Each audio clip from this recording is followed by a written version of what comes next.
The Eiffel Tower is a world-famous iron lattice tower located on the Champ de Mars in Paris, France.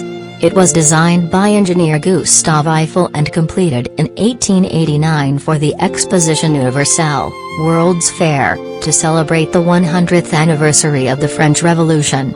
At 330 meters, 1,083 feet, it was the tallest man-made structure in the world until the completion of the Chrysler Building in New York in 1930. Today, it stands as one of the most visited paid monuments in the world, attracting millions of tourists annually.